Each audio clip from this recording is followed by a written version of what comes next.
Hello, good morning, everybody. Welcome to our live broadcast for Tuesday, October 31st of 2017. It's George Papazov from TRADEPRO Academy. Today, we're going to talk about overall equity markets and their performance overnight, some upcoming reports to watch for in today's session. All right, the last day of the month, will the S&P 500 and mutual funds rebalance? Some European statistics that came out overnight, along with the Bank of Japan meeting, and Apple. It's in the news today for a specific reason. We'll talk about what it is and how to potentially trade this news. Okay, so let's get started out by saying this. It's Halloween. Happy Halloween, everybody. I dressed up. I'm sorry if you don't recognize my costume. Not everyone could see a disgruntled trader in the making. Just kidding. Not a disgruntled trader. I should have been a unicorn because everyone thinks traders are impossible, yet here I am. So yeah, I didn't wear a costume today. I tried to be Janet Yellen, tried to be a few other things. Can scrounge together the goods in time to get dressed up. But I hope you are dressed up. It's all about having fun. If you're dressed up today at your trading desk and trading, good for you. Thumbs up. I want to see some pictures. I'd love it if you guys send some over to us. We'll share it with the community for tomorrow's session. All right, markets stay overnight. In Asia, Japan's flat. Hong Kong's down 0.3%. China's up 0.1%. And India's down 0.2%. So lack of moves, not really a lot of volatility overnight. In Europe at midday, London was up about 1/10 of a percentage point along with Paris. And Frankfurt also, all three are up 0.1% together, each rather. Futures here in the United States, Dow Jones is up 0.2% in the morning, S&P is up 0.2%. NASDAQ's carrying a little bit more momentum to it. So tech stocks are starting out on a bit of a stronger note today. Notice that correlation right away. NASDAQ was very strong yesterday. It led the way up, and it got us to get long into other markets. So it pulled us up with it, and that was a great day trade.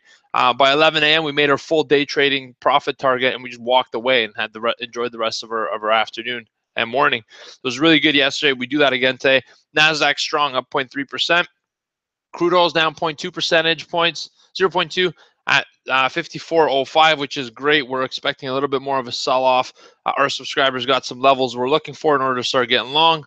We're looking for that trade. Gold is down 0.3% to 1274.10, and 10-year Treasury yields up 1 basis point to 2.38%. Today's economic calendar, the FOMC, the Federal Open Market Committee meeting officially begins today. Tomorrow at 2 p.m., we get to see some of the meeting minutes, what was discussed in this meeting, and also a decision on the rate hike. There's going to be no rate hike tomorrow. I can virtually guarantee that. The next one's probably going to be in December, and that's a little bit iffy. That's what we're waiting for in tomorrow's data. We'll talk about that tomorrow. So FOMC begins today at 9:45. We got Chicago PMI. Expect some volatility there. 10 a.m. is an important release of the day, consumer confidence. All right, and the State Street Investor Confidence Index as well. Both of those get dropped at 10 a.m. So look for that. That's going to cause some volatility in the market. And then for the rest of the day, you got no news-driven trades. It's all going to be technical analysis and order flow analysis that are going to rule the day. All right, today's the last day of the month. The question is, will mutual funds and institutional traders rebalance their portfolios?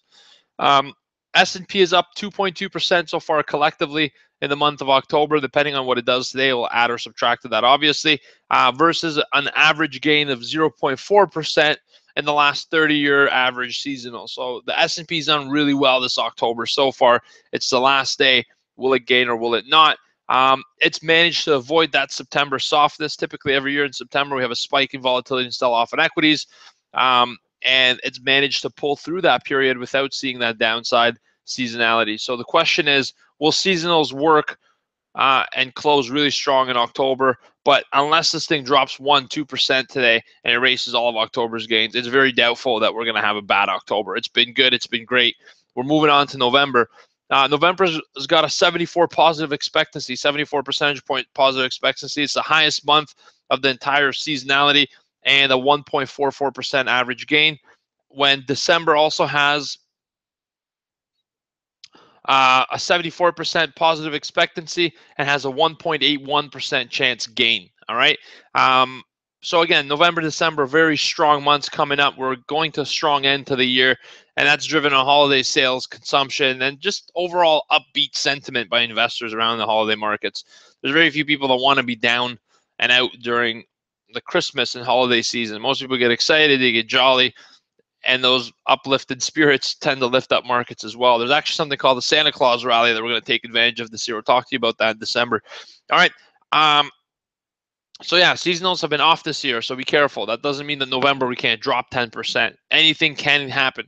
And in fact, when everyone's expecting something to happen, usually the opposite happens. So be very careful, and I caution you that this November may not be like other Novembers, but it is positive on a seasonal perspective. European inflation unexpectedly slows overnight, so that's some statistics that came out. Core numbers came out at 0.9% versus 1.1 expected. And that kind of reaffirms the European Central Bank's decision to say, look, we're keeping our stimulus for a longer period of time.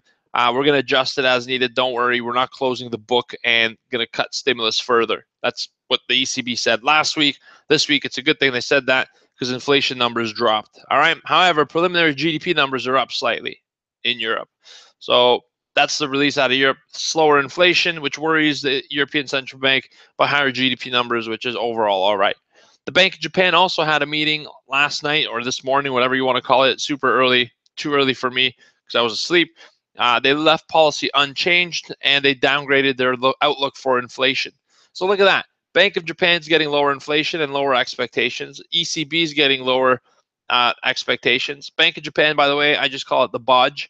The BOJ is getting lower inflations. ECB's getting lower inflations. The Fed's getting lower inflation. It's a global experiment. It's not just one country. It's not confined to one country. The unique part of what Japan is, Japan's been doing this for decades. So you want to see how the United States could end up with this experiment. It's called unprecedented. No one's ever stimulated the economy like this. Yeah, they have. Japan in the mid-90s, and they still can't get out. And it's 2017. Anywho, the yen dropped about 0.4% to the US dollar on that news, on lower inflation. But on the bright note, they had 2.8% jobless rate. That's the lowest since 1994. Their GDP got raised. Remember, Japanese yen's an important correlation for us. We watch it as an inverse correlation to equity markets. It might get a little wobbly today. So if the yen's falling and markets are also falling, don't be surprised. The yen's falling on weakness based on the BOJ meeting. Okay, last piece of news. Apple, ticker symbol AAPL, is in the news today, along with Qualcomm. All right, Apple shares rose 0.6% pre-market, following our Piper Jaffray price target increase to $200 from $96. So some dude decides to raise the target by $4 and Apple rallies half a percentage point.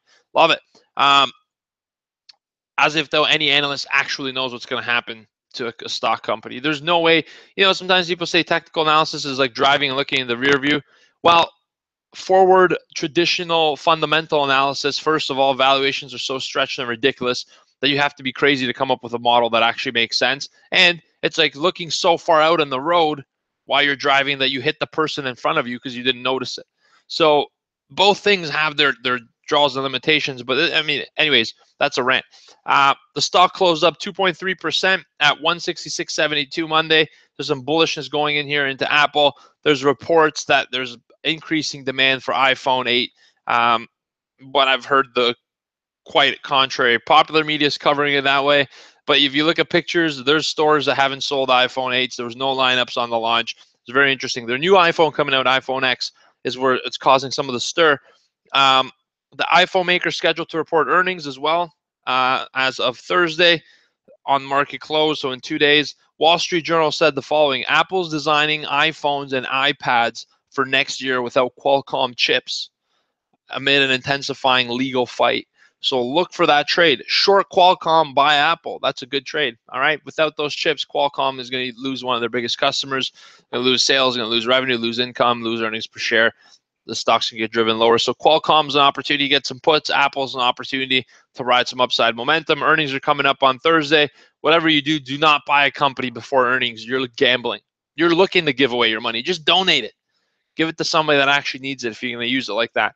Do not buy companies before earnings. Don't gamble. Trade like a professional.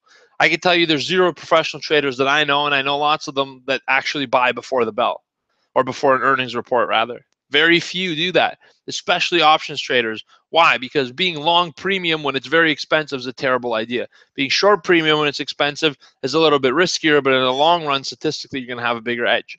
Unless you know Tim Cook and your buddies with him, and you know what the report's going to be, don't go in there putting your neck on the line in the guillotine for no apparent reason. And if you do know Tim Cook, there's a good chance you're already very successful enough that you probably don't need to trade. or not. Who knows? Take care. Have a good trading session. Have a great Halloween. Be happy and safe out there. I wish you and your family and your kids the best for your trick-or-treating. Get a lot of candy. But tell the kids to brush their teeth because it rots. It's like going to the doctor's office. Or the dentist. I remember going to the dentist. He's like, "Do you want a candy?" I'm like, "You son of a gun!" Like, I know you're trying to propel your business here, but don't be giving me candy at a doctor's office. Give me a toothbrush or something at a dentist's office, right? Anywho, guys, take care. All the best. Happy Halloween. Enjoy it with your family. Be safe trick-or-treating. And it's supposed to be a $12.9 billion holiday today. $12.9 billion was spent on Halloween this year, which is up in the past 12 years, the highest amount ever spent. So enjoy it. Take care. Party safe. Trick-or-treat safe. Do whatever you got to do safe. And most importantly, trade safe. Trade like a trade pro. See you guys tomorrow at 9 a.m. Take care, trading room. Let's get started. I got a little something new for you today. Patented chair spin in 3, 2, 1. That's fun. I got something new for you today, trader room guys. I'm going to do some psychological stuff leading up to the open. Let me just shut down the YouTube. And I got to show you something we've added to our setup here on CQG.